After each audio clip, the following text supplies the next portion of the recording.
If you betray me like that again. His breath is hot against my ear. The hand gripping my jaw is covered in tattoos I've memorized in the dark. Geometric patterns that twist into dragons. Symbols I don't understand. Ink that marks him as something far more dangerous than the reclusive tech mogul I thought I was working for.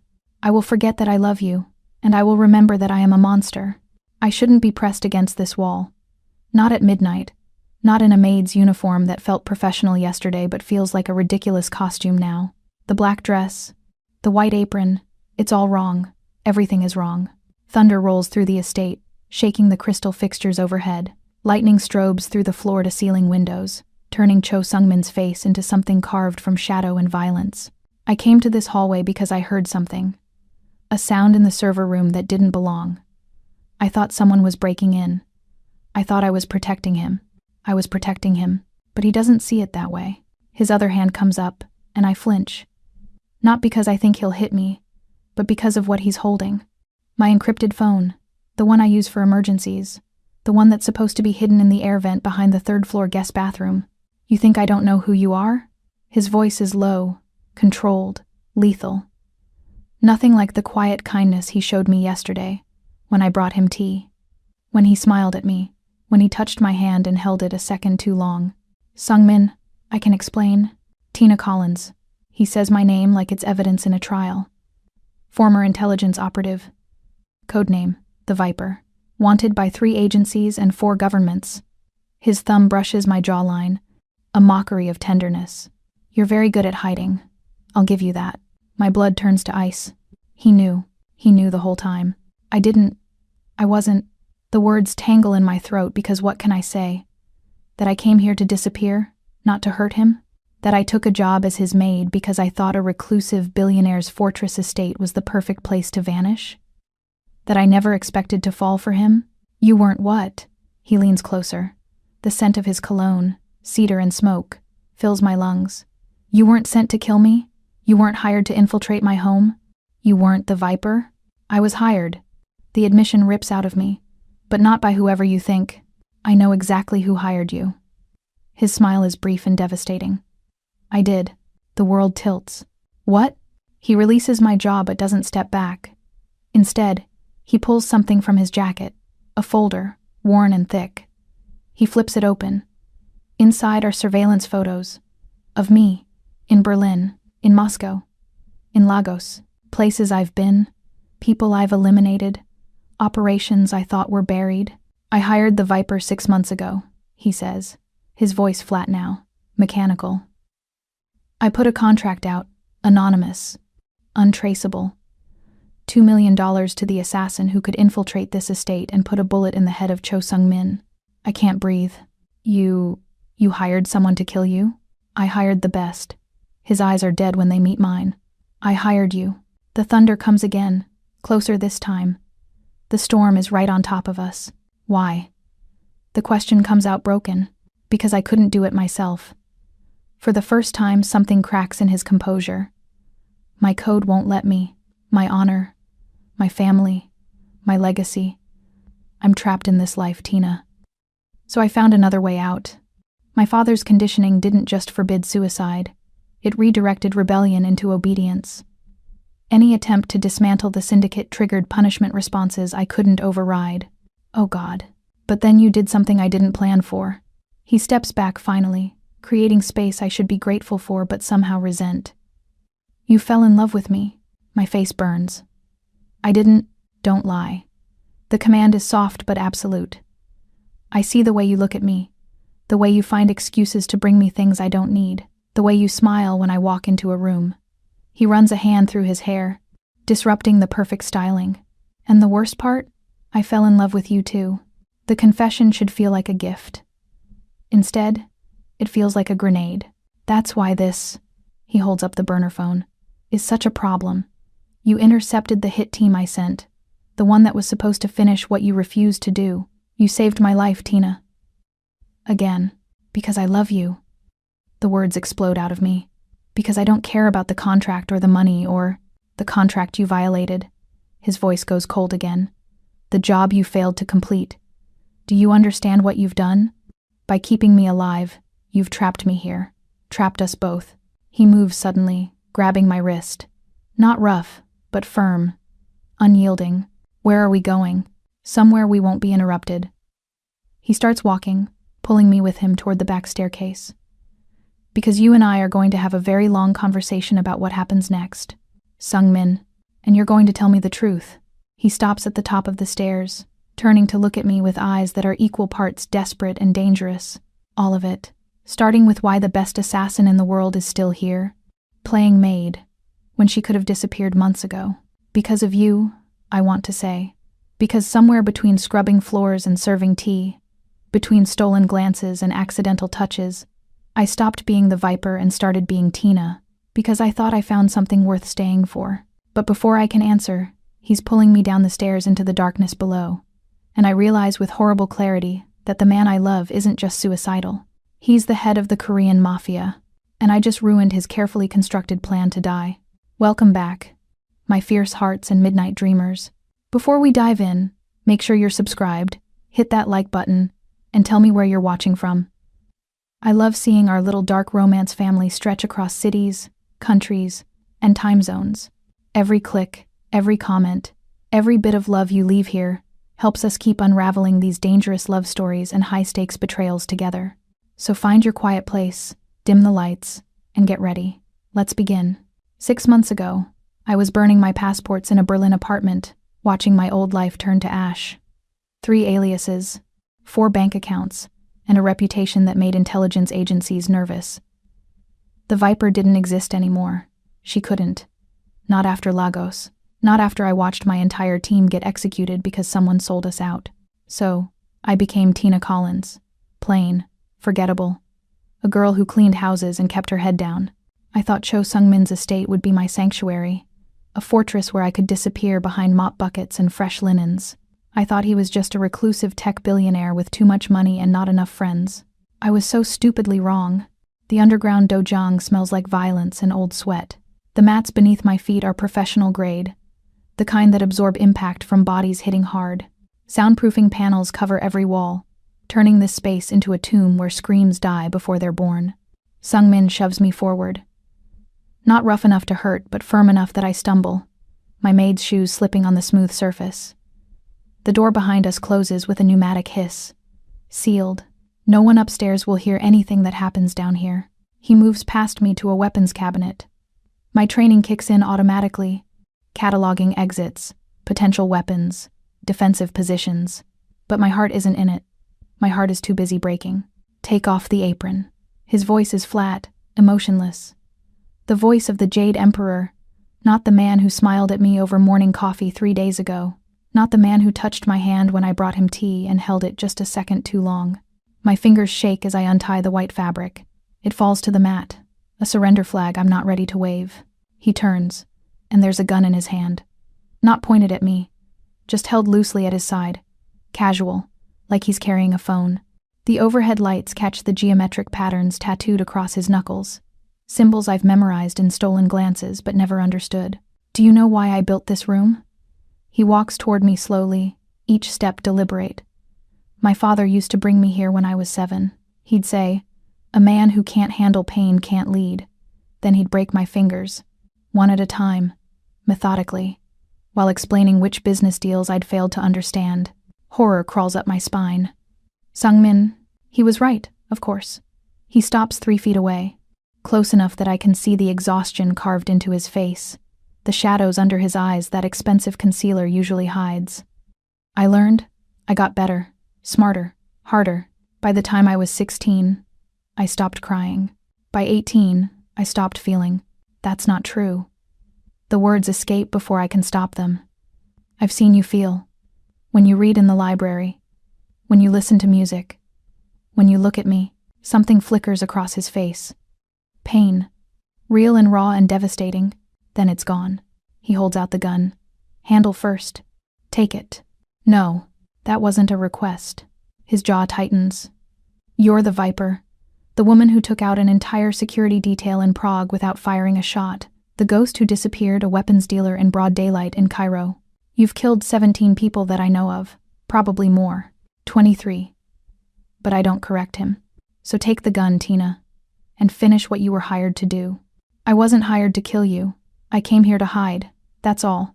Liar. He grabs my wrist, presses the weapon into my palm, closes my fingers around the grip. The metal is cold. Heavy. Familiar.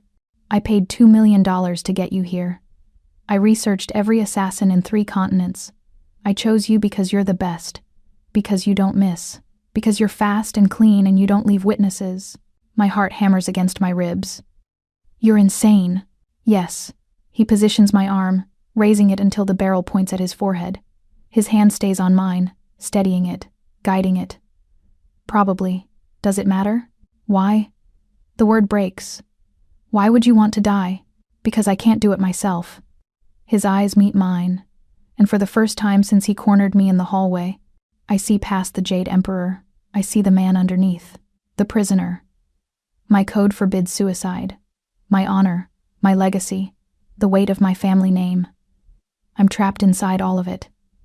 A puppet on strings I can't cut. So you hired someone to cut them for you. I hired the best. His thumb brushes over my knuckles, a ghost of tenderness that makes my eyes burn. I hired the Viper. And then she did something unforgivable. What? She made me want to live. The confession shatters something inside my chest. I watched you, he continues, voice dropping to a whisper. Every day. The way you moved through my house like you owned it. The way you smiled at the kitchen staff. The way you read my books when you thought I wasn't looking. And slowly, you poisoned me. Poisoned? With hope. His hand tightens on mine. For the first time in 15 years, I wanted to see tomorrow. To know what you'd say. How you'd laugh.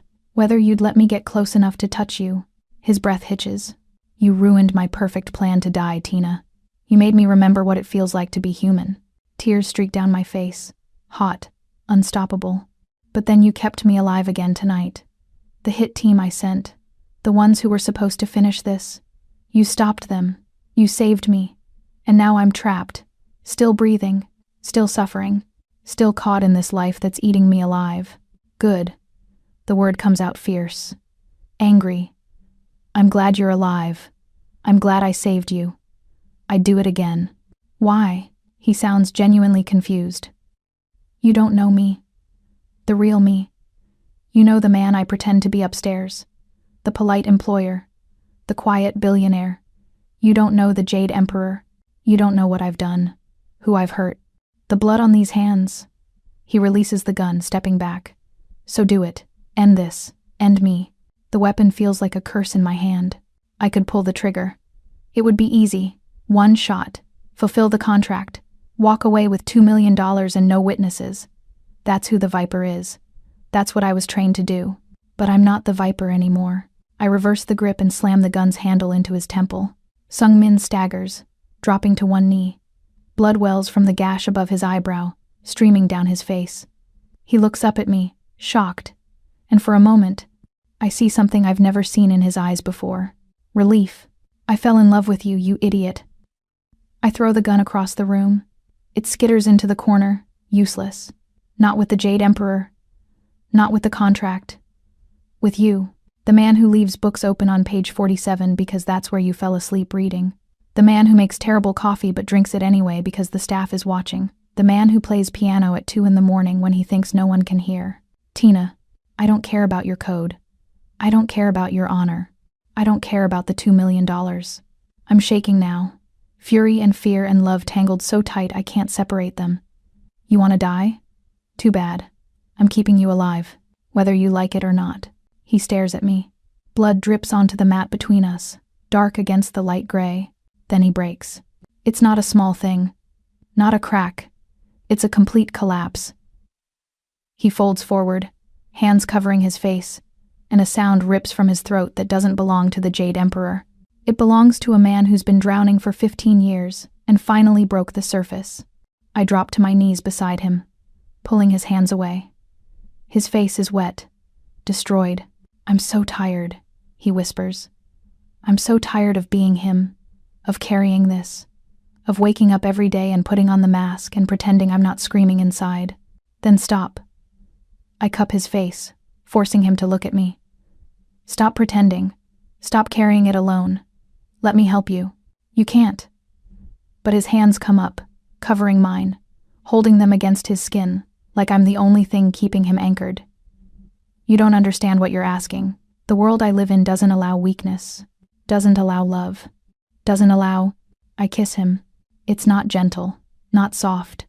It's desperate and furious, and tastes like blood and tears and 6 months of wanting something I thought I couldn't have.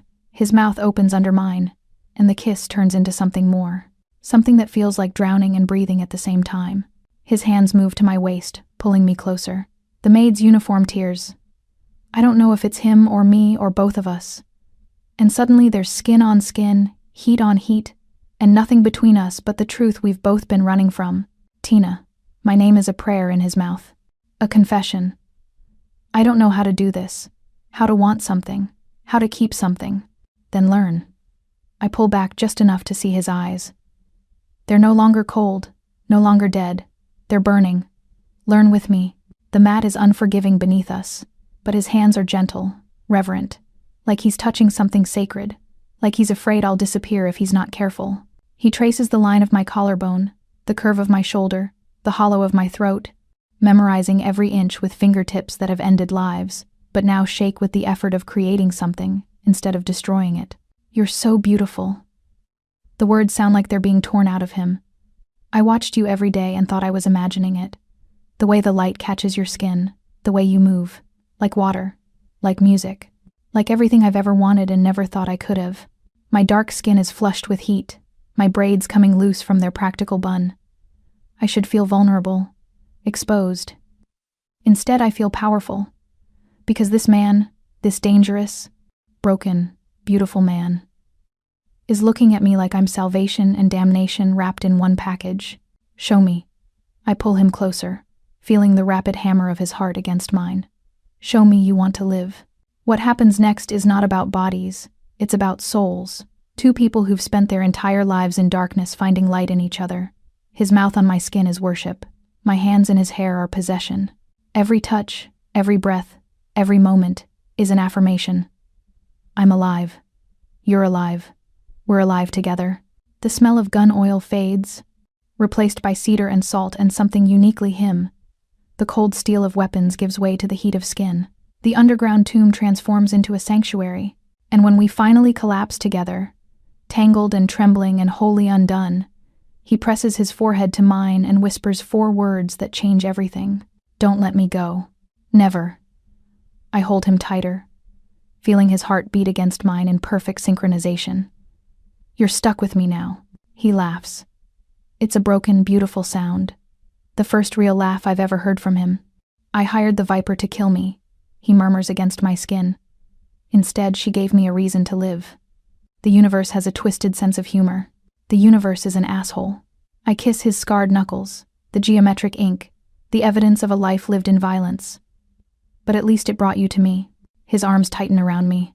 Or you to me. We stay like that, wrapped around each other on the dojang mats, until the adrenaline fades and reality starts creeping back in.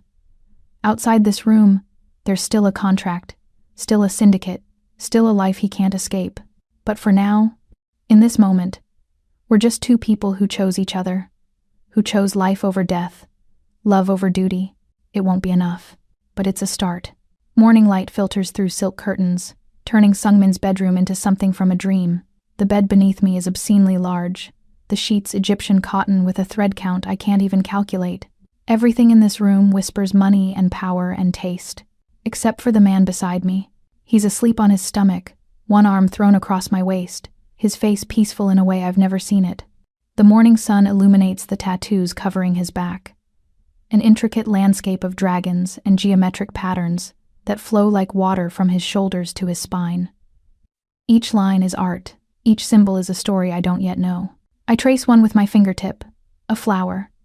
Delicate petals inked between his ribs, almost hidden among the more aggressive imagery.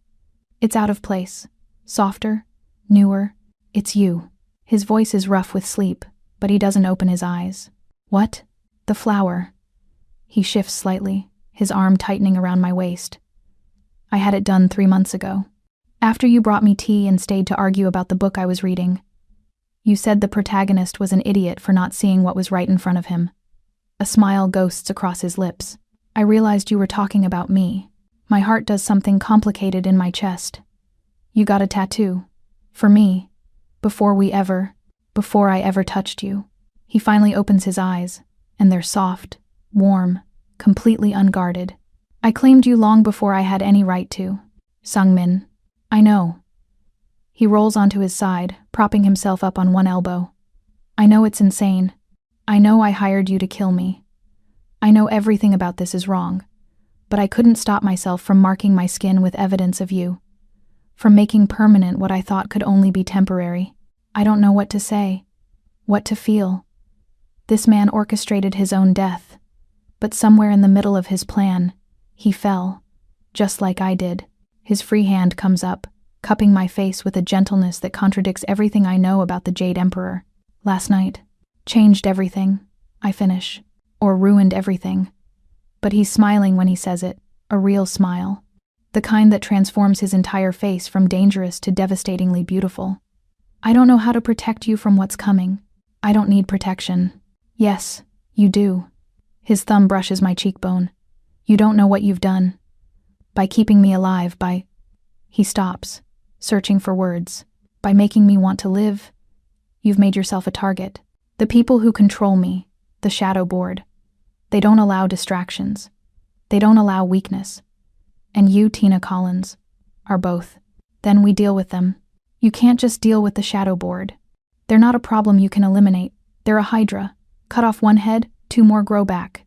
They've run this syndicate for 3 generations. My grandfather, my father, now. A sharp knock interrupts him. Sungmin's entire demeanor shifts instantly. The warmth vanishes. The softness hardens. In less than a second, he's the Jade Emperor again, sitting up, his face a mask of cold calculation. Get dressed. It's not a suggestion. Quickly, I scramble for my clothes. The torn maid's uniform from last night is useless, so I grab one of his shirts from the closet. It falls to mid-thigh on me, smelling like cedar and him. Not exactly professional, but better than nothing. The knock comes again, more insistent. Enter. Sungmin's voice could cut glass. The door opens, and a young servant steps in. His face is pale, his hands shaking. He keeps his eyes fixed on the floor, refusing to look at either of us. Master Cho. The words tumble out in a rush. Forgive the interruption, but... He swallows hard. She is here. The temperature in the room drops 10 degrees. When? Sungmin asks quietly. 10 minutes ago. She's waiting in the east drawing room. She requests your immediate presence. Of course she does. Sungmin stands, moving to his wardrobe with controlled precision. Tell her I'll be there in 5 minutes, she said immediately, Master Cho. Then she can wait 6 minutes. The edge in his voice makes the servant flinch. Dismissed. The man practically runs from the room. I watch Sungmin dress, each movement mechanical. Crisp white shirt, tailored black pants. A jacket that belonged to the world of private flights and quiet deals. He's building armor, piece by piece. Transforming from the man who held me last night into something else entirely. Who is she? I ask, though part of me already knows. My grandmother. He knots his tie without looking at a mirror, his fingers moving with practiced efficiency.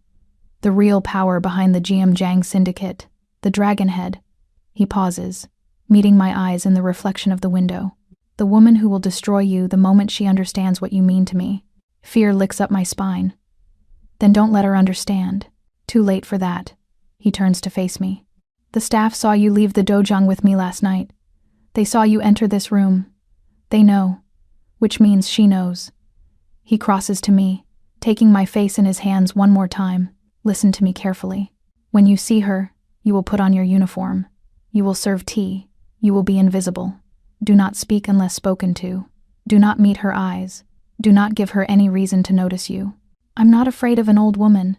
You should be. His grip tightens slightly. She's killed more people than I have. And unlike me, she enjoys it. He leans down, pressing his forehead to mine. Please, Tina, for once, just do what I ask. Be the maid, play the part. Because the moment she sees you as a threat, I won't be able to protect you. The please breaks me. This man who commands with absolute authority is begging. Okay. I breathe the word against his lips. I'll be invisible. Thank you. He kisses me, soft, desperate. Get dressed. There's a spare uniform in the staff quarters, 3rd floor, 2nd door on the right. Be in the drawing room in 10 minutes. No matter what you hear, no matter what she says, you don't react. Understood? Understood. He leaves first, his footsteps measured and calm down the hallway. The man who broke apart in my arms last night is gone. The Jade Emperor has taken his place. I find the uniform where he said it would be. Black dress, white apron, sensible shoes. I braid my hair tight and pin it into a bun, erasing any softness, any evidence of the night before. In the mirror, I look exactly like what I'm supposed to be. A servant, invisible, unremarkable. The Viper knows how to disappear. I've done it 100 times. This should be easy, but my hands shake as I prepare the tea service. The East drawing room is all white and gold, decorated in a style that screams old money and older power. Traditional Korean art hangs on the walls, landscapes and calligraphy that are probably priceless. The furniture is Western but placed with Eastern precision. Everything balanced. Everything controlled. In the center of the room, in a wheelchair that's clearly custom-made, sits a woman who looks like she should be someone's sweet grandmother. Small, delicate, silver hair and a perfect chignon, wearing a hanbok in pale blue silk that probably costs more than a car. But her eyes are black, flat, empty. This is the dragon head. Sungmin sits across from her, his posture perfect, his face blank. They're speaking in Korean, rapid, clipped sentences. I can't follow, but I don't need to understand the words to feel the tension. It's suffocating. I enter with the tea service, keeping my eyes down, my movements smooth, invisible. Just like he asked. Ah, the woman's voice is soft, musical, completely at odds with the predator I see in her eyes. The new girl. How efficient. I set the tray on the low table between them, my hands steady despite the ice forming in my veins. Pour, she commands in English. I pour. First her cup, then Sungmin's. The green tea steaming and fragrant, traditional, perfect. Look at me, child. Sungmin's jaw tightens, but he doesn't speak, doesn't intervene. I raise my eyes slowly, meeting the dragon head's gaze. She smiles. It doesn't reach her eyes. Beautiful. Such lovely skin. Like polished ebony. She takes a sip of tea, never breaking eye contact. Tell me, child, how long have you worked for my grandson? 6 months, ma'am. My voice is steady, respectful. Exactly what a maid should sound like. 6 months. She sets down her cup with precision. And in those 6 months, have you found my grandson to be a fair employer? Trap. The word screams in my head. Very fair, ma'am. She studies me like I'm an insect under glass. You're well-spoken, educated, unusual for domestic staff. Her head tilts slightly. Tell me, what brings a woman like you to clean houses? I needed work, ma'am. Master Cho was generous enough to hire me. Generous. She repeats the word like it's foreign. Yes. My grandson is many things. Generous, obedient, dutiful. Her smile sharpens. Predictable. Sungmin finally speaks. Grandmother, if you have business to discuss, sit. The command cracks like a whip. He sits. The dragon head turns her attention back to me. You may go, child. But first tell me, do you find my grandson handsome? Ice floods my veins. I don't. It's a simple question. Yes or no? Yes, ma'am. The truth slips out before I can stop it. He's very handsome. Of course he is. She waves a hand dismissively. The Cho men have always been beautiful. It makes them useful. Decorative figureheads, while the real power works behind the scenes. Her eyes bore into me. But beauty is dangerous. It makes people forget themselves, forget their place, forget the rules that keep them alive. Grandmother. Sungmin's voice is sharp. That's enough. Is it? She doesn't look at him, doesn't acknowledge him. Her focus is entirely on me. You may go now, child. And remember, in this house, some things are to be looked at but never touched. The art on the walls, the treasures in the vault. My grandson. She smiles again. Do you understand? Yes, ma'am. I bow slightly. The perfect servant. Perfectly. Good. She finally releases me from her gaze. You're dismissed. I leave the room with measured steps, my head high, my spine straight. I don't run. Don't rush. I walk like there's nothing wrong, like my heart isn't trying to escape my chest. But once I'm around the corner, out of sight, I lean against the wall and try to remember how to breathe. She knows. She knows everything. And now I'm standing in the crosshairs of the most dangerous woman in Chicago. The kitchen is my domain for the next 3 days. I scrub. I polish. I prepare meals I don't taste. I become the perfect maid, invisible and efficient, while the estate prepares for something the staff whispers about in corners. A wedding. Sung-min is getting married. The announcement came the morning after the Dragonhead's visit. A formal engagement to the daughter of the Nakamura family, a powerful Yakuza clan from the West Coast. The ceremony will take place in 2 weeks at the Winter Gala, a lavish event that brings together every major syndicate on the continent. A alliance marriage, a business transaction, a performance. I tell myself it doesn't matter, that I knew what this was, what we were, a stolen moment, a beautiful mistake. But watching him with her, with Yuki Nakamura, is a special kind of torture. She arrives on a Tuesday afternoon in a motorcade that blocks the entire driveway.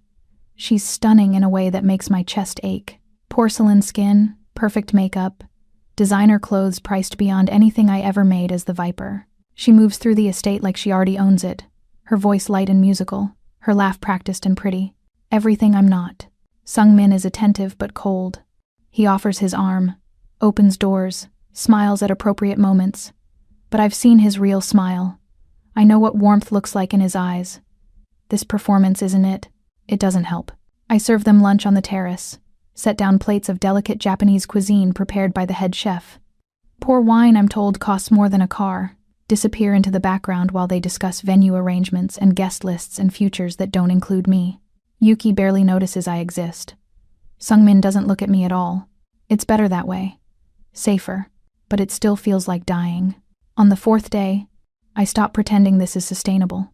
I wait until midnight, until the house is quiet and the security shifts change, and I slip into the server room I found 6 months ago, the one I used to intercept the hit team, the one that got me caught. If I'm going to survive this, I need information. I need to understand what the Dragonhead is planning. Because women like her don't just arrange marriages, they orchestrate power plays. The encryption on her personal communications is military grade, but I'm better. I taught half the intelligence community their tricks. Within 20 minutes, I'm inside her system, scrolling through messages that make my blood run cold. The wedding isn't a celebration. It's a trap. The Winter Gala will bring together every rival syndicate in one room. The Dragonhead has been coordinating with someone called the Wolf, a mercenary leader who's agreed to attack during the ceremony. In the chaos, key rivals will be eliminated. Sung-min will be forced to respond with violence, cementing his reputation as a ruthless leader and destroying any chance he has of escaping this life. It's brilliant. It's horrifying. It's exactly what I'd plan if I wanted to ensure someone stayed trapped forever. But there's more. I find a video file buried in the encrypted messages. Surveillance footage from the ballroom, dated for the night of the gala. The quality is high-end, clearly a test run of the camera system.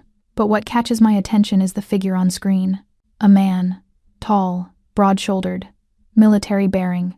He's checking sightlines, examining exits, planning for the attack. Then he turns toward the camera, and my entire world stops. Liam, who died 3 years ago in Lagos. Liam, whose body I identified. Liam, whose funeral I attended. Liam, who is very much alive and working with the Dragonhead. The room spins. I grip the edge of the desk, trying to process what I'm seeing. This isn't possible. I watched him die. I buried him. I mourned him for 6 months before finally accepting that everyone I ever loved ended up dead. But there he is, on screen, in Sung-min's estate, planning an attack. The pieces click together with horrible clarity. Liam isn't here to kill Sung-min. The message traffic confirms it. He's here to extract an asset, to retrieve what was taken. He's here for me. My former fiancé, who I thought was dead, is working with Sung-min's grandmother to destroy the man I love. The sick irony isn't lost on me. I copy everything. Every message, every plan, every detail of the attack. I save it to 3 different encrypted drives and hide them in places no one will think to look. Then I erase my tracks and slip out of the server room like a ghost. I need to warn Sung-min. I need to tell him what's coming. But when I reach his study, I hear voices. His and Yuki's. You're very convincing, she says, her voice carrying through the partially open door. The staff actually believes you want this marriage, don't they? Sungmin sounds exhausted. Please. I've seen you looking at her. The maid. The pretty one with the dark skin. Yuki laughs, but there's no humor in it. You're not as subtle as you think. It doesn't matter what I want. His voice is flat. I have a role to play.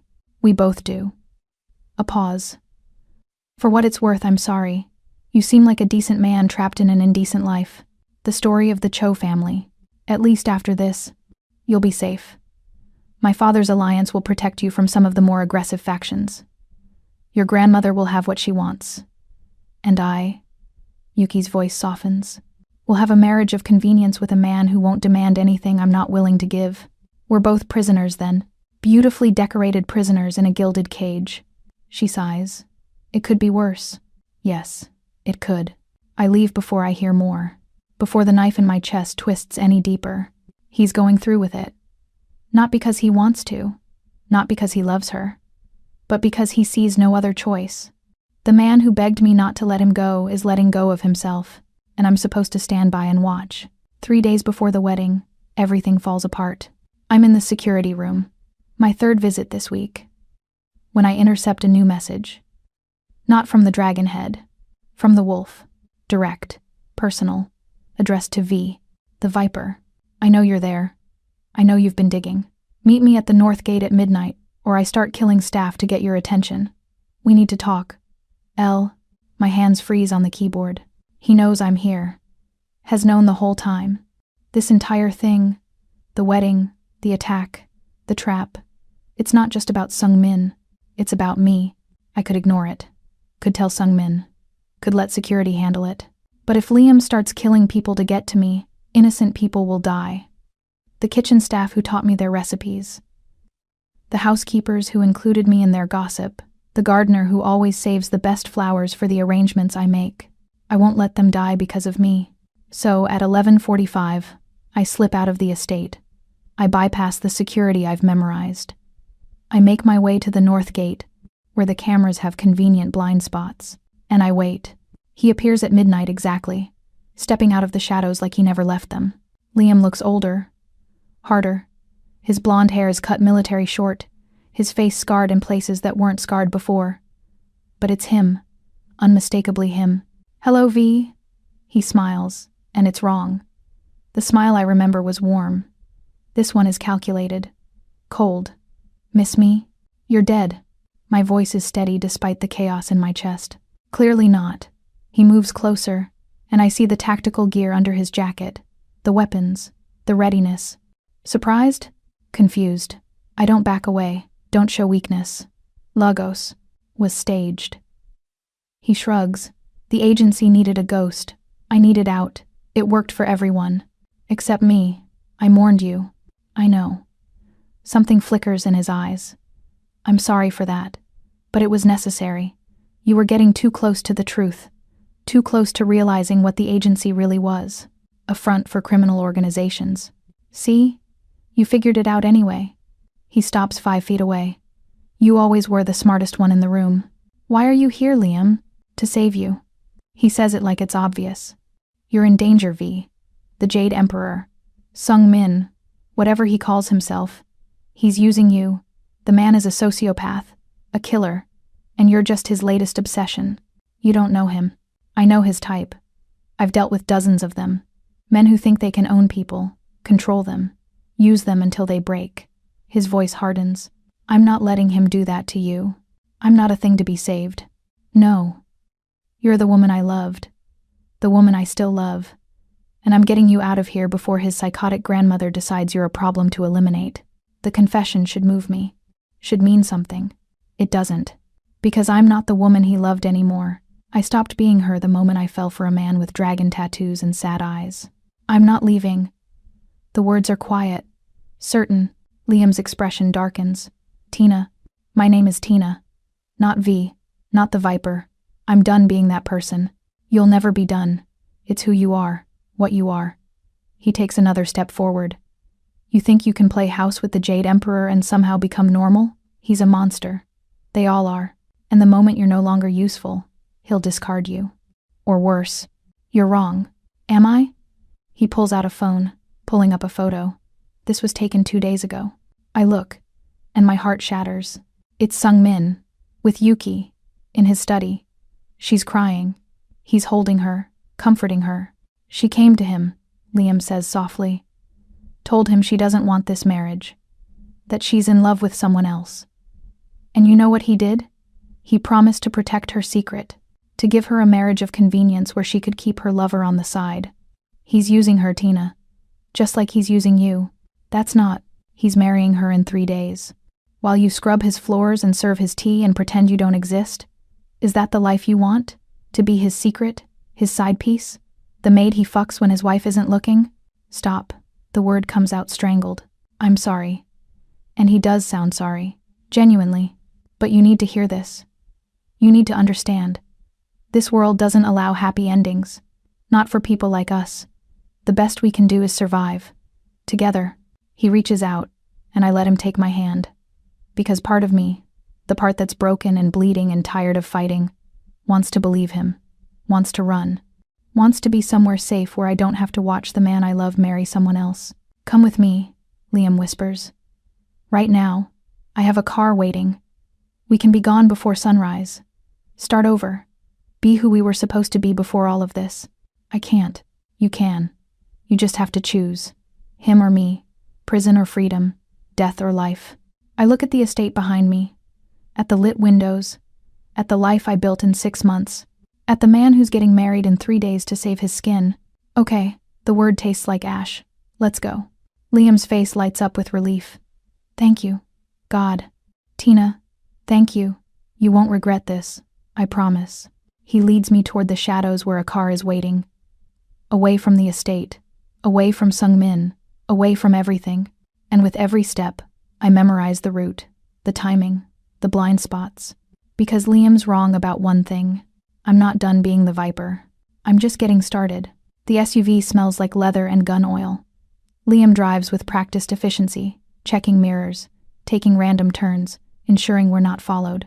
Standard evasion protocol. I taught him half these tricks. There's a safe house in the city, he says, glancing at me with genuine warmth. Nothing fancy, but it's secure. We can lay low for a few days. Then I have contacts who can get us new identities. Canada first, then maybe Europe. Somewhere quiet. Somewhere we can finally be normal. Normal. The word sounds like a fairy tale. What about the attack? I ask, keeping my voice carefully neutral. The Winter Gala. You were planning to hit it. His hands tighten on the wheel. Was. Past tense. I'm pulling out. The Dragonhead can find someone else to do her dirty work. Just like that? Just like that. He reaches over, squeezing my hand. You're more important than any contract. Than any amount of money. I'm not losing you again. The lie is smooth. Practiced. Almost believable. But I saw the messages. I know the plan. The attack is happening whether I'm there or not. Which means everyone in that ballroom, including Sung-min, is walking into a massacre. And Liam doesn't think I'll try to stop it. I need to use the bathroom, I say when we pull up to a high-rise in downtown Chicago. Sure. Top floor, penthouse. Code is 8472. He hands me a key card. I need to make a call anyway. Check in with my team. Let them know I'm out. The penthouse is exactly what I expect. Expensive. Impersonal. The kind of place rich people buy to prove they can but never actually live in. Floor-to-ceiling windows overlook the city, the lights spreading out like fallen stars. I find the bathroom, close the door, turn on the water. Then I climb out the window. The fire escape is rusty but functional. I make my way down 3 floors, careful to stay in the shadows, then break into an empty apartment. The lock is cheap. Takes me 45 seconds. Inside, I find a phone. Old. Probably belongs to someone's grandmother. But it works. I dial the one number I've memorized. The one that connects directly to Sung-min's private line. The one he gave me 6 months ago and told me to use only for emergencies. This qualifies. It rings once, twice, 3 times. Then, Tina. His voice is rough, like he's been screaming, or crying, Where are you? Downtown. Liam took me. I know. Security caught it on camera. We've been tearing the city apart looking for you. Listen to me. The wedding. It's a trap. The attack is real. The wolf. Liam. He's working with your grandmother. They're planning to hit the gala. Kill your rivals. Force you to retaliate. Trap you in this life forever. Silence. Heavy. Suffocating. I know. My heart stops. What? I know about the attack. I've known for 2 weeks. The Dragonhead isn't as subtle as she thinks. I have my own people inside her network. Then why? Why are you going through with it? Because it's the only way to end this. His voice drops, becomes something dark and final. She wants a war? I'll give her one. But on my terms. In my house. Where I control every variable. Sung-min, you can't. I can. I will. The Winter Gala will be the last thing the Jeomjang Syndicate does under her rule. After tomorrow night, either she's dead or I am. There's no middle ground anymore. Let me help. No. The word is absolute. You're out. You're safe. Stay away from the estate. Stay away from me. This is my fight. Like hell it is. Anger floods through me. You don't get to martyr yourself. Not after what you said. Not after last night in the dojang. You promised me you'd live. I am living. Something breaks in his voice. For the first time in 15 years, I'm choosing my own fate. Fighting my own battle. Win or lose, it's mine. That's what living means. It means dying. Maybe. But I'd rather die free than live as her puppet for one more day. He takes a shaky breath. Please, Tina. Please just stay away. Let me do this. Let me give you the one thing I can. A chance to survive. The line goes dead. I stare at the phone. At the city below. At the choice in front of me. Run. Disappear. Let him fight his war alone. Save myself. Or go back. Fight beside him. Die beside him if necessary. It's not really a choice at all. The Winter Gala is everything the rumors promised. Opulent. Excessive. Obscene. The ballroom has been transformed into something from a fever dream. Red silk draping the walls, crystal chandeliers casting rainbow light, ice sculptures of dragons melting slowly into pools of water that look like blood. Every major syndicate is here. Yakuza, Triad, Bratva, Cartel. They stand in clusters, pretending to be civilized while carrying enough weapons to start a war. Which is exactly what's about to happen. I slip in through the service entrance, using credentials I stole from a catering company. My hair is pinned up, hidden under a server's cap. My face is painted with makeup that makes my features forgettable. I'm wearing a black uniform identical to 24 other servers. Invisible, just how I like it. The ceremony is starting. Sung-min stands at the altar in a black tuxedo worn by men who never ask the price. He looks perfect. Untouchable. The Jade Emperor in all his glory, but I can see the tension in his shoulders. The way his hands flex at his sides, the slight pause between breaths. He's terrified. Yuki appears at the far end of the aisle. She's stunning in a white gown that probably required a team of designers. But her face is pale. Her hands shake around her bouquet. She doesn't want this either. The officiant begins speaking in a mixture of English and Korean. Traditional vows, ancient promises, all of it a lie. I move through the crowd, serving champagne, scanning faces, looking for threats. The Dragonhead sits in the front row, her wheelchair positioned perfectly to watch her grandson's destruction. She's smiling, pleased. This is her victory. Not for long. I spot Liam's team. 6 of them, dressed as guests but moving like soldiers. They're positioned at key points around the room. Exits, support columns, anywhere that provides cover and sight lines. They're waiting for the signal. The vows continue. Sung-min's voice is steady as he promises to love and honor and cherish. Yuki's voice cracks when she repeats the same lies. If anyone has objections, the officiant intones, speak now or... I trigger the lockdown. The button is hidden under my server's tray. One press, and the entire ballroom security system activates. Magnetic locks engage on every door. Bulletproof panels slide over the windows. Emergency lights flood the space. We're sealed in. A tomb, a cage, a trap. Chaos erupts. Liam's team moves instantly, drawing weapons, shouting orders. Guests scream, diving for cover. The Dragonhead's guards push forward, trying to protect her, and I rip off my disguise. The server uniform tears away, revealing tactical gear underneath. Body armor, weapons harness, combat boots. I pull a pistol from each thigh holster, feeling the Viper slide back into place like a second skin. I've missed her. Tina. Sungmin's voice cuts through the chaos.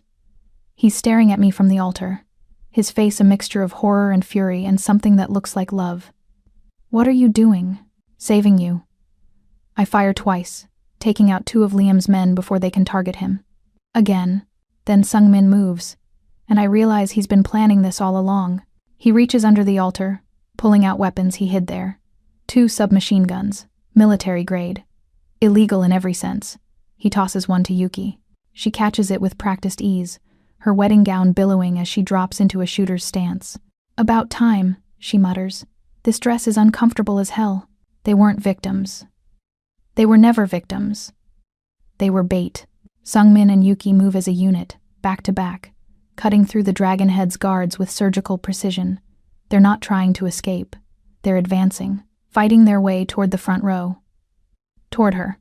I provide cover, taking out Liam's remaining team. One by one, clean shots. No hesitation. This is what I'm good at. What I was trained for. The ballroom is a symphony of violence. Glass shatters, bodies fall. The crystal chandeliers sway overhead, raining prisms of light across the carnage like a blessing that comes too late. I fire 3 more rounds, each one finding its mark. Liam's mercenaries drop like puppets with cut strings. My shoulder screams where his bullet tore through muscle, but pain is just information. The Viper doesn't stop for pain. Tina! Sungmin's voice cuts through the chaos. He's fighting his way toward me, but 3 guards block his path. His eyes meet mine across the smoke and bodies, and in that look is everything. Apology, desperation, love that tastes like goodbye. Then someone grabs me from behind. Strong arms lock around my waist, lifting me off my feet. I drive my elbow back, connecting with ribs, but the grip doesn't loosen. Tactical gear, body armor, professional restraint techniques that I taught to intelligence operatives years ago. Stop fighting me! Liam's voice in my ear, urgent and familiar. I'm getting you out of here. Let go! I twist, trying to break free, but my injured shoulder betrays me. White-hot agony explodes through my arm, and for a moment, the world goes gray at the edges. Liam uses my hesitation. He hauls me backward, away from the center of the ballroom, toward the service entrance. Away from Sungmin. No! I scream, reaching for him even though he's too far away. Sungmin! He sees Liam dragging me. His face transforms into something feral, murderous. He abandons his defensive position, sprinting across the chaos toward us. He drops 2 guards with precise shots, clearing a path. For a second, I think he's actually going to make it. Then the double doors behind the altar burst open. A dozen more of the Dragonhead's elite enforcement squad flood the room, heavily armored, carrying automatic weapons. They form a wall between Sungmin and me, weapons raised. Sungmin skids to a halt. He looks at the wall of soldiers. Then he looks at the Dragonhead, who is smiling. A cold, victorious smile that says she knew this would happen. She thinks she has checkmated him. He looks back at me. I see the calculation in his eyes. The heartbreaking realization. He can't fight through 12 armored men to get to me. If he tries, he dies, and they come for me next. He has to change the battlefield. He locks eyes with me one last time. He mouths 2 words. Forgive me. His hand drops to his belt, gripping the black remote clipped to his gear. He presses the button. The ground beneath the estate heaves violently. A massive explosion rocks the east wing. The shockwave shatters the remaining windows, throwing the elite squad off their feet. Sungmin is hurled backward into a marble pillar. A massive section of the ceiling gives way, crashing down exactly where the elite squad was standing, and forming an impenetrable wall of dust, stone, and smoke between me and the rest of the ballroom. Sungmin! I scream, the sound tearing at my throat. Liam clamps a hand over my mouth, hauling me back into the shadows of the service exit. He's gone, V. He hisses in my ear, alive and terrifyingly close. But you're not dying with him. I strike back, kicking and clawing, but the pain in my shoulder blinds me. The last thing I see before the service door slams shut is the ballroom ceiling collapsing, sealing Sungmin inside with the dragon head and her army. The heavy steel door slams shut, cutting off the roar of the explosion and the screams of the dying. Suddenly, it's too quiet. Just the hum of emergency lights and the ragged sound of my own breathing. "Move!" Liam shouts, shoving me down the stark white service corridor. "You killed him!" I twist in his grip, driving my elbow back, but my injured shoulder betrays me. White-hot agony explodes through my arm, and my knees buckle. Liam catches me before I hit the floor, hauling me up with an ease that makes me sick. "I saved you," he grunts, dragging me toward the loading dock. There's a difference. An armored SUV waits at the bay, engine running. 2 men in tactical gear flank it. I recognize the patches on their shoulders immediately. They aren't mercenaries. They are Dragonhead security. Ice floods my veins. "Liam, why are you with them?" "Get in the car, Tina." He opens the back door, revealing a medical kit already prepped on the leather seat. We don't have time for a debate. I try to pull away, to run back to the door, back to the rubble where Sungmin is buried. But one of the guards steps forward, a syringe glinting in his hand. "Don't make them sedate you," Liam warns, his voice softening with that twisted version of care I used to mistake for love. "Please, just trust me." Trust him? He just orchestrated the destruction of the man I love. But I'm bleeding, unarmed, and outnumbered. The Viper knows when to fight and when to wait. I climb into the SUV. As we peel out of the loading dock, tires screeching on concrete, I look back at the estate. Flames are already licking the night sky, consuming the east wing.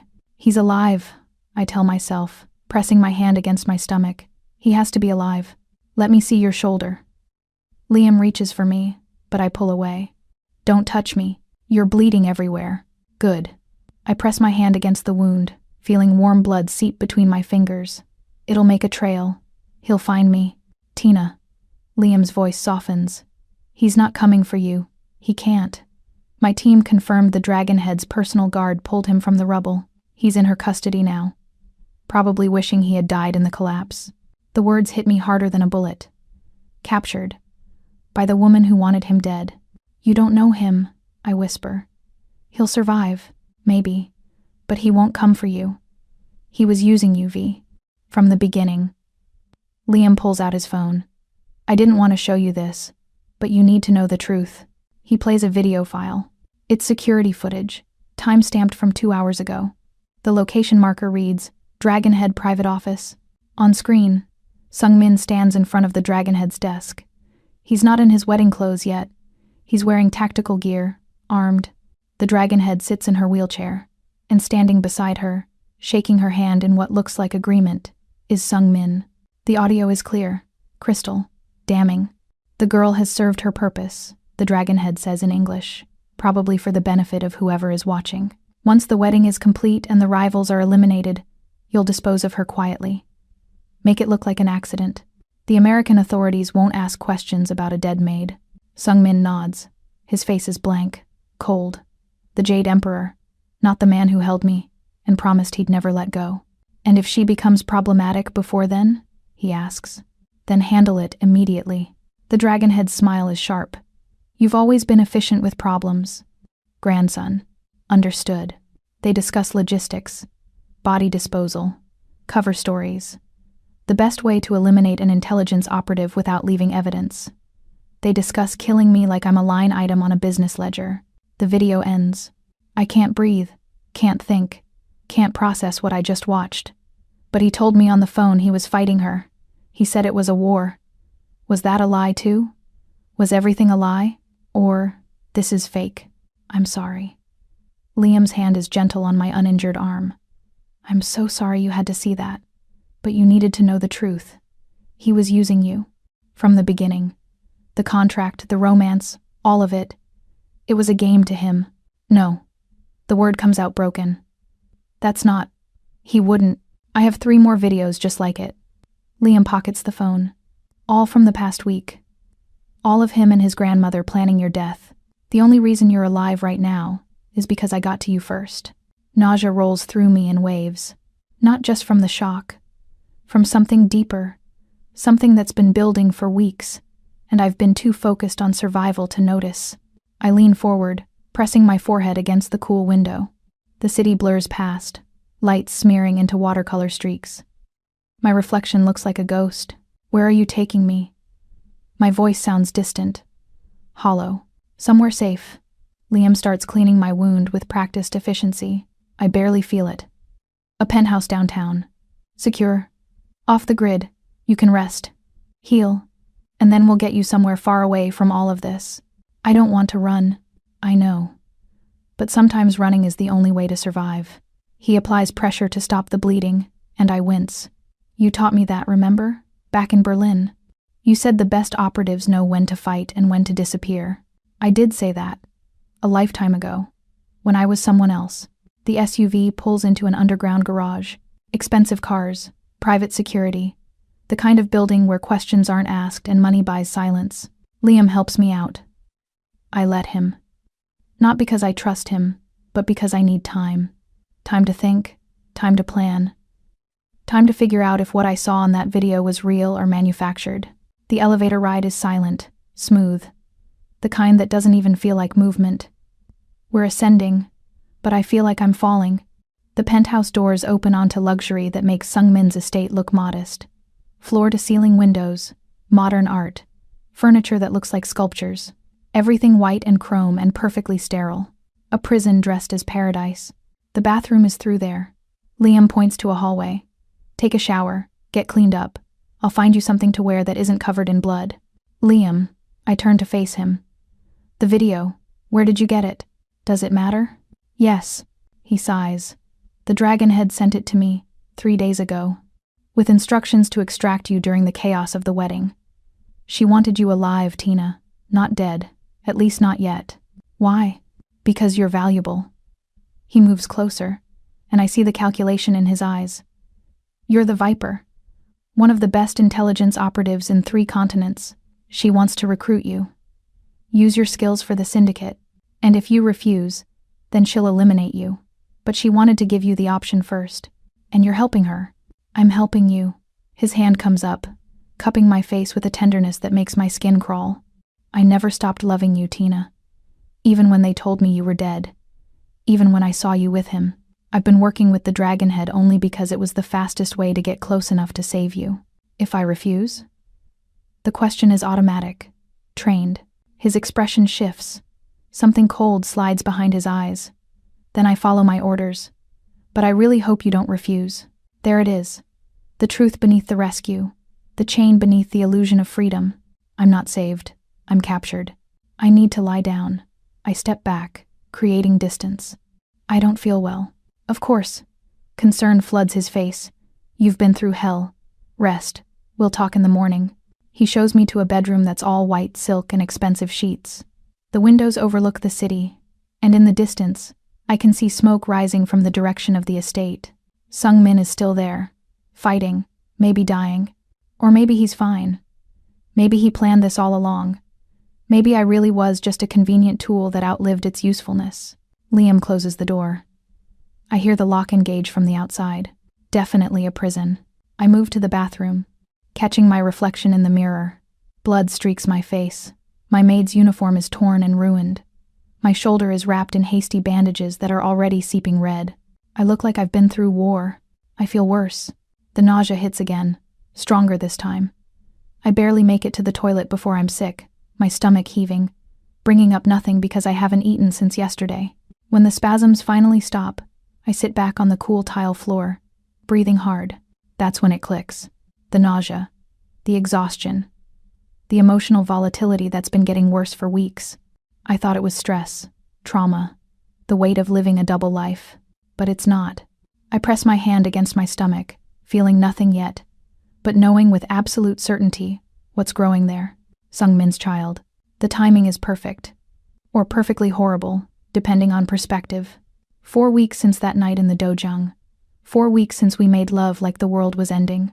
My cycle has never been late, not once in my adult life. And now it is. Maybe it was. I stand, stripping off the ruined uniform, letting it fall to the floor. In the shower, I wash away blood and smoke and the last remnants of whoever I was pretending to be. The Viper looks back at me from the steamed mirror. Sharp, focused, lethal. I'm not a victim. I'm not rescued. I'm not trapped. I'm a weapon that just decided on its target. And Liam made a critical mistake. He forgot that the most dangerous thing about a viper isn't the venom, it's the patience. The penthouse is quiet, too quiet. The kind of manufactured silence that comes from soundproofing and controlled environments. Every surface gleams, every angle is precise. It's a beautiful cage designed by someone who understands that comfort can be its own kind of prison. I've been here for 6 hours. Liam thinks I'm sleeping off the trauma, recovering from shock, playing the role of damsel finally saved from the dragon. He's wrong. I'm wearing clothes he left for me. Soft cotton pants, an oversized sweater. Comfortable, non-threatening, the kind of outfit designed to make someone feel domestic, safe, controlled. I've spent those 6 hours cataloging every detail of this prison. The doors are reinforced steel behind decorative wood panels. The windows are bullet-resistant glass. The locks are biometric, fingerprint, and retinal scan. There are cameras in the living room, kitchen, hallways, not in the bedroom or bathroom, which suggests Liam has some boundaries, or he's planning to install them later. There are 2 guards stationed outside the penthouse door. I heard them change shift 3 hours ago. They're professional, quiet, the kind who follow orders without question. In the kitchen, I found exactly what I expected. Expensive appliances, gourmet ingredients, cleaning supplies under the sink that include bleach, ammonia, drain cleaner, all the components I need. In the bathroom, I found a first aid kit with surgical supplies, morphine, antibiotics, everything necessary to treat serious injuries without involving hospitals. And in Liam's bedroom, which I accessed by picking the lock with a wire from my bra, I found his operational equipment, laptop, encrypted phones, weapons locker, files on every member of the Dragonhead's organization, including a detailed dossier on Cho Sung-min's planned rehabilitation. I read it twice, memorized every word, felt my heart turn to stone with each line. They're not planning to kill him. That would be too easy, too final. The Dragonhead wants her puppet functional but compliant, so she's hired a neurosurgeon, one who specializes in experimental procedures that alter personality while maintaining basic cognitive function.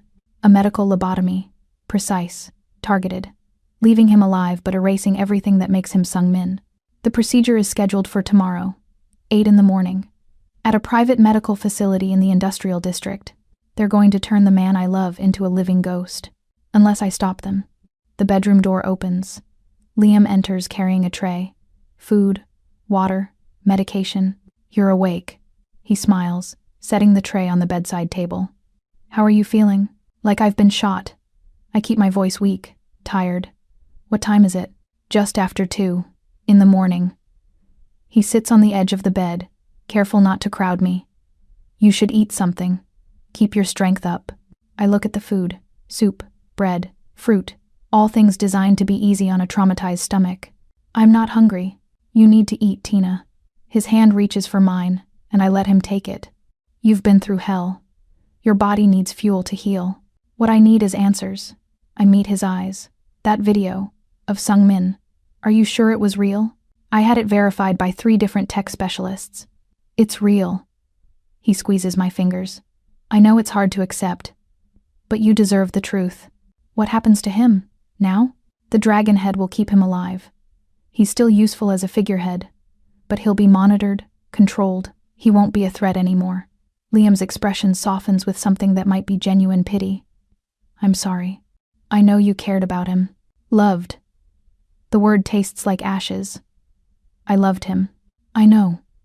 He releases my hand, standing. Get some rest.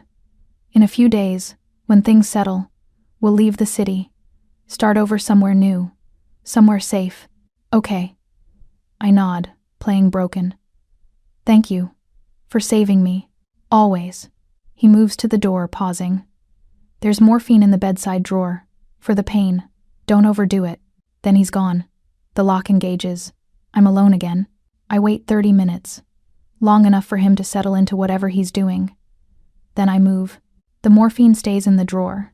I need a clear head, but I do take 2 antibiotics from the first aid kit. Infection will slow me down. I change clothes. Black pants, black shirt, soft-soled shoes. All from Liam's closet. Tailored for him but functional enough on me if I roll the cuffs. From the kitchen, I gather my supplies. Bleach, ammonia, drain cleaner. I mix them in specific ratios learned from a chemistry course the agency made us take. The result is a compound that produces toxic gas when heated. Not enough to kill, just enough to incapacitate. I crack the bedroom window. Just slightly. Enough to vent the room, but not enough to trigger alarms. Then I set my trap. The chemical mixture goes into a ceramic bowl. I place it on a hot plate, set the timer for 15 minutes. Then I seal the bedroom door with towels, creating a barrier that will force the gas outward into the living area where the guards are stationed. Crude, effective. The kind of improvised weapon intelligence operatives learn in hostile territory. I climb out the bathroom window onto the fire escape. Liam made the same mistake twice. He put the Viper in a cage with a loose latch. The night air is cold, sharp against my injured shoulder. Below me, the city spreads out in rivers of light. Behind me, I hear the timer counting down. 3 floors down, I enter an empty apartment through an unlocked window. Some people trust their building security too much. Inside, I find what I need. A laptop, an older model, but functional. I crack the password. It's password 123, because people are predictable, and access the building's security system. On screen, I watch my trap work. The gas seeps under the bedroom door, fills the living area. The guards outside smell it first. They radio for backup, but before help arrives, they're coughing, staggering. One collapses. The other tries to enter the penthouse but can't bypass the lock without Liam's biometrics. Liam emerges from his office, sees the smoke, realizes immediately what's happening. He runs to the bedroom, finds it empty. The window open. Rage transforms his face into something ugly. "Lock down the building," he screams into his radio. "She's running. Find her." But I'm not running. I'm right below him, 3 floors down, watching him scramble. When he disappears from the camera view, probably heading for the stairs, I move. The apartment's owner has a car, keys hanging by the door. A sedan. Nothing fancy. Perfect. I take them. Take a jacket from the closet. Take cash I find in a kitchen drawer. In the garage, I hotwire the sedan anyway. The keys are a decoy. If they track the car, I want them chasing the owner, not me. The vehicle roars to life. I pull out of the garage just as security floods the building. No one notices one more sedan leaving at 2 in the morning. I drive for 20 minutes, random turns, checking mirrors, making sure I'm not followed. Then I ditch the car in a public lot, wipe down surfaces, leave it running with the keys in the ignition. Someone will steal it within the hour. I walk 3 blocks to a 24-hour diner, the kind of place where the coffee is bitter and the clientele doesn't ask questions. In the bathroom, I assess damage. My shoulder is bleeding again. Not badly, but enough that I need to change the bandage. I do it quickly, efficiently, using supplies I stole from the penthouse first aid kit. My reflection looks different. Harder. The softness I wore as Tina Collins is gone. The Viper stares back, cold and focused. I buy coffee I don't drink and use the diner's phone to make a call. The number connects to an encrypted line I established years ago. Emergency contact only. The person on the other end is someone I trained with. Someone who owes me more favors than they can count. Oracle. I use their codename. I need information. Viper? The voice is shocked. We thought you were dead. Not yet. I glance around the diner, empty except for a drunk sleeping in a corner booth. I need the location of a private medical facility in Chicago's industrial district, one that handles off-book procedures for organized crime. That's a long list. Narrow it by recent security upgrades, military grade, installed within the last month. Typing. Fast. Oracle is the best information broker in the underground network. Got 3 possibles. Sending coordinates now. My borrowed phone buzzes with incoming data. Thanks. I'm calling in one of those favors. Forget I contacted you. Already forgotten. Viper? Oracle's voice softens. Be careful. Word on the street is the Dragonhead has a kill order out on you. Good. I hang up. Let her try. The 3 locations are spread across the industrial district. I have 7 hours before the procedure. Not enough time to scout all 3 properly, so I make an educated guess. The furthest location. The one deepest into territory the Dragonhead controls. That's where they'd take him. Somewhere they own completely. Somewhere escape is impossible. I steal a bicycle from outside a closed shop. Leave cash tucked under the door. I'm a killer, not a thief. The ride takes 40 minutes. My shoulder screams. My body demands rest. I ignore both. The facility is exactly what I expected. Warehouse exterior. Reinforced everything. Guards at every entrance. Cameras covering every angle. Impossible to infiltrate. For anyone except me. I spend 2 hours watching. Learning patterns, counting guards, identifying weak points. There's a delivery entrance. Service trucks arrive every morning at 6. Food, linens, medical supplies. The guards check credentials, but they're casual. Comfortable. They've been doing this routine long enough that it's boring. Boredom is a weakness. At 5:45, I intercept a delivery truck 2 blocks away. The driver is alone, young, terrified when I press a gun to his head. Drive to the facility, I tell him. Make the delivery like normal. If you do exactly what I say, you'll live. Understand? He nods, trembling. Good. I climb into the back with the supplies. Let's go. The truck pulls up to the delivery entrance at 6 precisely. The guards are expecting it. They wave the driver through with barely a glance. Inside, I slip out while the driver unloads. The guards are watching him, not the cargo. I'm a shadow, a ghost. The viper moving through grass. The facility's interior is clinical. White walls, harsh lighting, the smell of antiseptic that can't quite mask the underlying scent of fear. I find a staff uniform in a laundry room. Scrubs, a surgical mask. Hair covered, instant camouflage. I move through corridors like I belong here. Confident, purposeful. No one questions medical staff during morning rounds. On the 3rd floor, I find him. Sung-min is strapped to a gurney in a pre-op room. He's conscious but drugged. His eyes are unfocused, staring at nothing. They've shaved part of his head. Marked the surgical site with purple ink. The beautiful tattoos on his neck look obscene next to the clinical brutality of medical preparation. He's scheduled for procedure in 90 minutes. I approach slowly. His eyes track the movement, but there's no recognition, no awareness. Sung-min. I keep my voice low. Can you hear me? Nothing. Just that distant, drugged stare. I check the IV bag. Midazolam, a sedative that causes amnesia. They're already starting to erase him. I swap the bag with saline I steal from a supply cabinet. It'll take time for the drug to clear his system, but it's a start. I'm getting you out of here. I stroke his face, careful of the surgical markings. I don't care what was on that video. I don't care what the dragon had planned. I love you, and I'm not letting them take you. His eyes focus. Just slightly. His lips move, forming words that don't make sound. I lean closer. What? Trap. The whisper is barely audible. It's trap. Before I can ask what he means, alarms shriek through the facility. Lockdown protocol. Sealed doors. Armed response. They found the delivery driver. Or maybe they were tracking me all along. I pull a scalpel from the surgical tray. It's not much of a weapon, but it's sharp and I know exactly where to cut. The door bursts open. 4 guards, tactical gear, weapons raised. Behind them, walking slowly like she has all the time in the world, is the dragon head. Her wheelchair rolls to a stop in the doorway. She looks at me, at Sung-min, at the swapped IV bag. Then she smiles. Welcome back, Miss Collins. Her voice is warm. Grandmotherly. We've been expecting you. The dragon head's smile doesn't reach her eyes. They remain flat, black, empty as a tomb.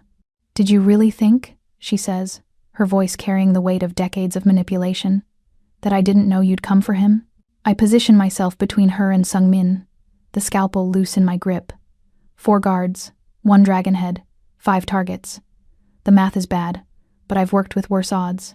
The video, I say. It was fake. Partially. She wheels forward, her guards parting to let her through. My grandson did meet with me. He did discuss your fate, but I edited our conversation, changed the context, made it look like betrayal when it was actually him trying to negotiate your safety. My heart stutters. You manipulated the footage. Of course. I needed you to run to Liam, to trust him, to be exactly where I could control you. Her head tilts, studying me like I'm a specimen under glass. You're predictable, Miss Collins. All operatives are. You think in terms of extraction and evasion. You don't think in terms of chess. This isn't chess. Everything is chess. She gestures to Sungmin. He's my king. Valuable but limited. You're a queen. Powerful but dangerous. Liam is a knight. Useful for specific moves. And I? Her smile sharpens. I am the player. Then you made a mistake. I take a step forward. Because this queen is about to take your king. I move. Not toward her. Toward the guard on the left. The youngest one. The one whose stance is slightly off balance. The scalpel finds the gap in his tactical vest. Not deep enough to kill. Deep enough to make him scream and fall back, creating chaos. I use his body as a shield. Grab his sidearm. Fire twice. 2 guards drop. Clean shots. Center mass. The remaining guard gets off 3 rounds. I feel one graze my ribs, hot and sharp, but I don't stop. Can't stop. I put a bullet in his knee. He goes down. The dragon head doesn't move, doesn't flinch, just watches with those dead eyes as I eliminate her security. Impressive, she says when the gunfire stops. Your reputation is well earned. Shut up. I keep the gun trained on her while I move to Sungmin. With my free hand, I start releasing his restraints. I'm taking him. If you try to stop me, I'll kill you. You won't. Try me. You won't, she repeats. Because if you kill me, you'll never know the truth about what's growing inside you. The world stops. I freeze, my hand on Sungmin's wrist strap. What did you say? I've been monitoring both of you since the contract began. Every interaction, every moment. I knew you were pregnant before you did. Horror crawls up my spine. You had no right. I had every right. That child is my great-grandchild. Cho blood, the next generation. She wheels closer. And I should shoot her, but my hand won't move. That baby is the entire reason you're still breathing. Behind me, Sungmin makes a sound. Half groan, half warning. I risk a glance. His eyes are clearer now. The sedative is wearing off. He's staring at me with something that looks like heartbreak. You didn't tell me, he whispers. I didn't know. Not until... I turn back to the dragon head. What do you want? The same thing I've always wanted. Control, legacy, power. She gestures to Sungmin. My grandson was supposed to marry, produce heirs, continue the family line, but he fell in love with you instead. Poor Yuki was collateral damage, unfortunately. Her death complicates relations with the Yakuza, but it solves the problem of an unwanted marriage quite permanently. So I adapted. Adapted how? The procedure today isn't to erase him. It's to erase his conditioning. The files you found in Liam's penthouse? I drafted them to look like a punishment. If the Shadow Board knew I was trying to free him, they would have killed us both. She pulls a folder from her wheelchair, tossing it onto the floor between us. His father, my son, had him programmed from childhood. Pain compliance, psychological manipulation. Everything that made him the perfect puppet. I've spent 15 years watching him suffer under that conditioning, watching him try to die rather than continue living as someone else's tool. It wasn't a cure, just a doorway. Therapy and time would do the rest. I stare at the folder. At her. You're lying. I'm many things, Miss Collins. But on this, I'm telling the truth. Her voice softens, and for the first time, she sounds almost human. I loved my son, but he was a monster. What he did to Sungmin, the breaking, the rebuilding, the torture masked as training. It was evil. And when my son died, I inherited a broken boy in a man's body. If you wanted to help him, you've had 15 years. I needed him functional. The syndicate requires a leader. But now... She looks at Sungmin with something that might be genuine regret. Now there's another option. Your child, a fresh start. A new generation raised without the poison of the past. You want my baby. The words taste like venom. I want my family to survive, but on better terms. She wheels backward, creating distance. The procedure today would have removed the conditioning, given him a chance to be free, to be the man he was supposed to be before my son destroyed him. But you've disrupted that. So now we're at an impasse. I don't believe you, but doubt creeps in. Because the folder is there, real, physical. Show me proof. Read the file. It's all documented. Brain scans, psychological evaluations, the neurosurgeon's proposal for targeted intervention to remove trauma-based conditioning without affecting core personality or memory. Her smile is sad now. I'm not trying to erase your lover, Miss Collins. I'm trying to save him. Sungmin's hand touches my arm. I startle, the gun swinging toward him before I can stop myself. It's true. His voice is stronger now, more present. I didn't know about the procedure. She never told me. But the conditioning. He swallows hard. It's real. The pain compliance. The programming. It's why I wanted to die. Why I couldn't pull the trigger myself. The code my father installed won't let me. Then we'll find another way. I lower the gun. We'll get you deprogrammed somewhere else. Somewhere safe. There is nowhere safe. The Dragonhead's voice is firm. The Shadow Board. My late husband's associates. They want him eliminated. They want you eliminated. They want the entire Cho bloodline erased so they can install their own puppet. The only reason you're both alive is because I've been holding them off. Why should I believe anything you say? Because you're still breathing. She reaches into her jacket, and every instinct screams to fire, but she only pulls out a phone. She tosses it to me. Look at the messages. Read the communications I've intercepted. See how many assassination attempts I've stopped in the last 6 months. I catch the phone, open it, scroll through messages that make my blood run cold. Hit orders, contracts, surveillance reports, all targeting either Sung-min or me or both. And beside each one, in the Dragonhead's handwriting, neutralized, intercepted, eliminated. She's been protecting us. While I thought she was the enemy, she's been the only thing standing between us and a dozen different killers. The video, I say slowly. With Liam. You sent it to him to make him think you wanted me extracted. Yes, but you knew he'd use it to manipulate me into running. Yes, and you knew I'd escape and come here. Yes. Her smile returns. Because you're predictable, Miss Collins. But also because you're exactly the kind of dangerous, resourceful woman my family needs. I'm not joining your syndicate. I'm not asking you to. I'm offering you a choice. She gestures to Sung-min. Let me complete the procedure. Let the neurosurgeon remove the conditioning. Give him a chance to be free. Truly free, for the first time in his life. And in exchange, I'll dismantle the Jiang syndicate. Retire, disappear, leave you both to raise your child in peace. You'd give up everything? I'm 83 years old. I'm tired. I've been playing this game for 60 years, and all it's brought me is death and broken grandchildren. Her voice cracks. Actually cracks. Let me do one good thing before I die. Let me give him what my son stole. Sung-min's hand tightens on my arm. Tina, let her try. You can't be serious. I am. He sits up slowly, the remaining restraints falling away.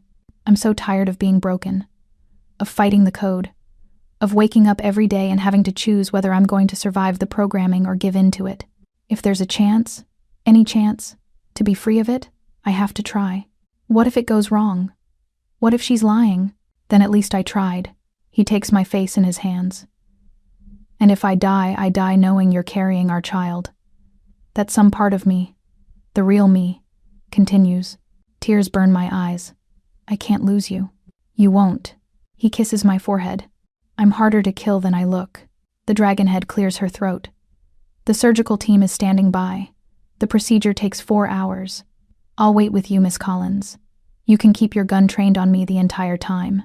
If anything goes wrong, if I've lied about any of this, you can kill me. You have my word. Her word. The word of a woman who's lied and manipulated and killed for decades. But Sung-min is looking at me with hope in his eyes. Real hope. The kind I haven't seen since the night in the dojang when he finally let himself want to live. Okay. The word feels like stepping off a cliff. But if he dies, you die.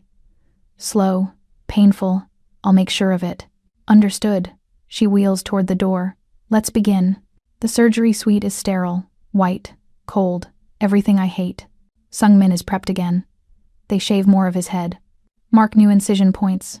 Explain the procedure in clinical terms I barely hear. I sit in the observation room with the Dragonhead. My gun never leaves my hand. My eyes never leave Sung-min's face on the monitor. He really does love you, she says after an hour of silence. I've never seen him look at anyone the way he looks at you. Don't talk to me. Very well. 2 hours pass. 3. The surgeon works with microscopic precision, targeting specific areas of Sung-min's brain where trauma created abnormal neural pathways. It's delicate, dangerous. One wrong move could erase everything that makes him who he is. I watch every second. My hand aches from gripping the gun. At hour 4, alarms sound. Sungmin's vitals spike. His body convulses. The surgical team scrambles, shouting orders I don't understand. I'm on my feet. Gun pointed at the dragonhead's skull. What's happening? Complications. The conditioning is deeper than we thought. His brain is fighting the intervention. Stop it. Stop the procedure. If we stop now, the damage is permanent. They have to finish. He's dying. He's fighting. She looks at me. Talk to him. He can hear you through the intercom. Tell him to stop fighting. Tell him to let go. I drop the gun. Lunge for the intercom. Sungmin, can you hear me? The convulsions continue. You have to stop fighting. The conditioning. It's trying to protect itself. But you're stronger than it. You're stronger than everything they did to you. My voice breaks. Please. Please don't leave me. Don't leave our baby. The monitors stabilize. Slightly. That's it. The dragonhead's voice is soft. Keep talking. I need you. The words pour out. I know I'm supposed to be the strong one. The operative who doesn't need anyone. But I need you. Our child needs you. We need the real you. The man who plays piano at 2 a.m. The man who reads with his finger on the page because he's so absorbed he forgets where he is. The man who got a tattoo of a flower because a maid argued with him about a book. The convulsions slow. Come back to me, please. Not as the Jade Emperor. Not as the Dragonhead's grandson. As Sungmin. Just Sungmin. The man I fell in love with. The monitors beep steadily. Normal rhythm. Normal vitals. The surgeon's voice comes through the speaker. We're through the worst. Completing final phase now. I collapse into the chair. My shoulder throbs. My ribs ache where the bullet grazed. My whole body is shaking. The dragonhead's hand touches my arm. I don't pull away. Thank you, she says quietly. For what? For loving him enough to save him. Even from me. 30 minutes later, the procedure is complete. They wheel Sungmin to recovery. He's unconscious. Bandaged. Pale as death. But alive. The surgeon explains the success rates, the recovery timeline, the potential side effects. I hear none of it. I just hold Sungmin's hand and wait. He wakes at sunset. His eyes open slowly, confused, disoriented. Then they find me. Tina. My name sounds different in his mouth. Lighter. Did it work? I don't know. I squeeze his hand. How do you feel? He's quiet for a long moment. Testing. Examining his own thoughts like they're foreign. Free. Wonder fills his voice. I feel free. Then he cries. Real tears. The kind that come from somewhere deeper than pain. I hold him while he breaks apart. While he sobs for the boy he was. The man he became. The person he might finally get to be. The dragonhead watches from the doorway. When Sungmin finally calms, she wheels forward. Grandmother, he says. And there's no fear in his voice. No automatic submission. Just acknowledgement. Grandson. She reaches out, touching his hand. I'm sorry. For all of it. For not stopping my son. For using you. For everything. I know. He squeezes her fingers. Thank you. For this. She nods, withdraws. I'll be going now. My lawyers will contact you about the syndicate dissolution. Everything is arranged. She looks at me. Take care of him, Miss Collins. And of my great-grandchild. Where will you go? I ask. Somewhere quiet. To die in peace. She smiles. It's sad. Tired. Real. I've earned that much. She wheels away. I never see her again. 3 months later. Lake Como is everything Chicago isn't. Quiet. Beautiful. Safe. The kind of place where people vacation. Not hide. We're not hiding. We're living. The villa overlooks the water.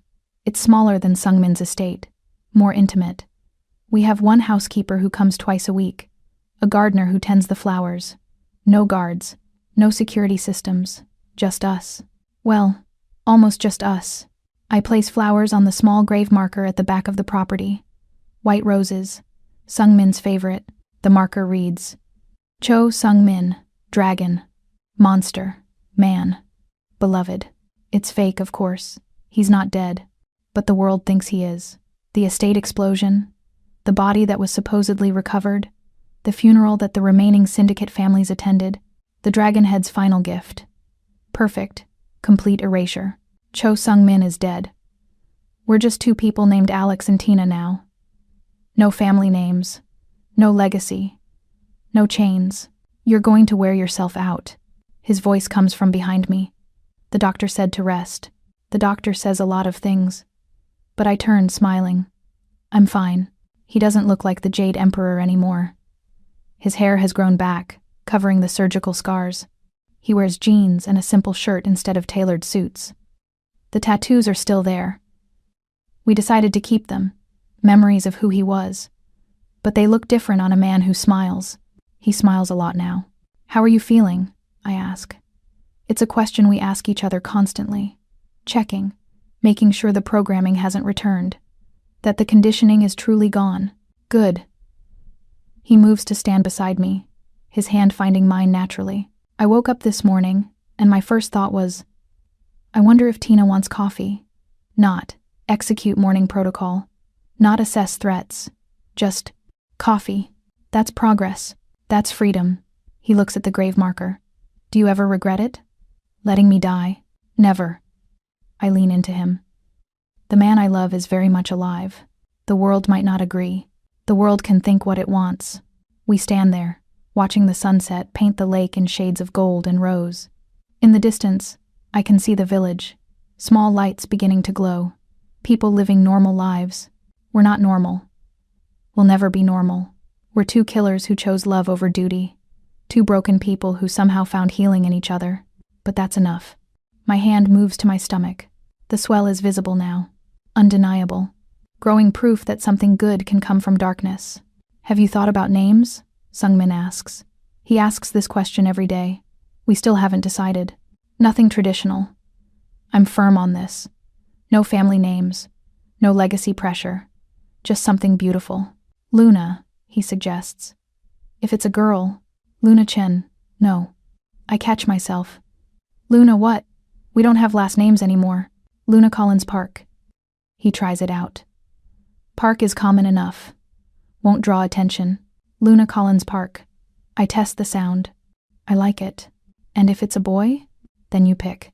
He's quiet for a moment, thinking. Marcus. After the book character you loved.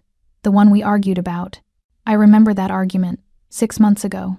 In his library. When I was still just his maid and he was still pretending he didn't want me. The protagonist who couldn't see what was right in front of him. I smile. Fitting. I saw you. His arm comes around me. From the first day, I just didn't know how to reach for you without destroying everything. And now? Now I reach for you every day. And nothing burns except the old ghosts. We walk back to the villa together. Slowly. My body is heavy with pregnancy. His still recovering from brain surgery. We're a pair of wounded creatures choosing life one painful step at a time. Inside, we've created something neither of us thought possible. A home. Not a fortress. Not a cage. Just a place where we can be ourselves. The kitchen smells like the dinner Sung-min attempted. He's learning to cook. It's a process. But it's genuine. Real. His choice, not a performance. Sit. He pulls out a chair for me. I'll bring everything. I can help. I know you can. But you don't have to. He kisses my temple. Let me do this. Please. So I sit. I watch him move through the kitchen with careful concentration. He burns the garlic, oversalts the pasta. The sauce is lumpy. It's perfect. We eat at the small table. No servants. No performances. Just two people sharing a meal. I've been thinking, Sung-min says between bites, about the future. About what happens when the baby comes. Diapers, sleepless nights, terror. I grin, the usual. About more than that. He sets down his fork. I want to be a good father. Not like mine. Not like anyone in my family. But I don't know how. I was never taught anything except violence and control. Then we'll learn together. I take his hand. Neither of us knows what we're doing. But we'll figure it out. Make mistakes. Fix them. Do better. What if I'm not capable? What if the damage is too deep? Then we get help. We're not alone anymore, Sung-min. We don't have to figure everything out ourselves. I'm scared. The admission is quiet, vulnerable. I'm terrified I'll hurt our child the way I was hurt. You won't. I'm certain of this. because you're already worried about it. Your father never questioned himself, never wondered if he was doing damage. But you're here, asking, doubting, trying. That's the difference. He exhales slowly, nods. Okay. That night, we lie in bed with my back against his chest, his hand on my stomach, feeling our child move. Small flutters, proof of life. She's active tonight, he murmurs. Must take after you. Or you. You don't sleep much either. I sleep better now. His breath is warm against my neck. The nightmares are less frequent. They're not gone. The conditioning left scars the surgery couldn't touch. Sometimes he wakes up screaming. Sometimes he can't remember where he is. Sometimes the old programming tries to reassert itself in moments of stress. But we work through it. Together. I love you, I say into the darkness. I need you to know that. No matter what happens, no matter what challenges come, I love you. I know. His arms tighten around me. I love you too. The real you. Not the Viper. Not Tina Collins the maid. The woman who's terrible at following orders and too brave for her own good. Someone has to keep you alive. And someone has to keep you from running into danger. That's why we work. We fall asleep like that. Tangled together. Two broken people building something whole. The next morning, I walk to the village. It's become my routine. A daily pilgrimage to prove I can exist in normal spaces. That I'm not just a killer. That I can buy bread and smile at shopkeepers and be ordinary. The cemetery is on the way back. Not a pretend grave this time. A real one. Old. Weathered. I stop there. Look at the names. Dates. Lives lived and lost. One catches my attention. A marker for a young woman. Maria Rossi. Died at 28. The inscription reads, "She lived bravely." I place my hand on my stomach. Hear that? I whisper to my unborn daughter. That's what I want for you. Not perfection, not safety, just bravery. The courage to live your life on your own terms. Talking to the baby again? Sung Min appears beside me. He followed. He always follows. Not to control, to protect. There's a difference. Giving her advice. She's not even born yet. Good time to start. I lean into him. What would you tell her? He's quiet for a long moment. Then, that she's loved. That she's wanted. That whatever she becomes, whoever she chooses to be, she'll always have a place with us. His voice roughens. That she's free. Perfect. I kiss his jaw. Tell her that every day. I will. We walk home together. The sun is warm. The air smells like flowers and lake water. In the distance, I hear church bells ringing. It's peaceful, normal, everything we never thought we could have. That night, Sung Min plays piano for the first time since the surgery. His fingers are hesitant at first, relearning patterns. But slowly, music fills the villa. It's not perfect. He hits wrong notes, stumbles over passages, but it's real. His choice, his joy. I watch from the doorway, one hand on my stomach, feeling our daughter move in time with the music. This is what we fought for. This moment. This peace. This life built from ashes. The dragon is dead. The viper has sheathed her fangs. The Jade Emperor has stepped down from his throne. What remains is just two people. Sung Min and Tina, building a future one imperfect day at a time. And somehow, impossibly, it's enough. The music swells. Our daughter kicks. The sunset paints everything gold. We're not safe. The world still holds dangers. The past still has teeth. Enemies still exist somewhere in the shadows. But right now, in this villa by the lake, we're free. And that's all we ever wanted.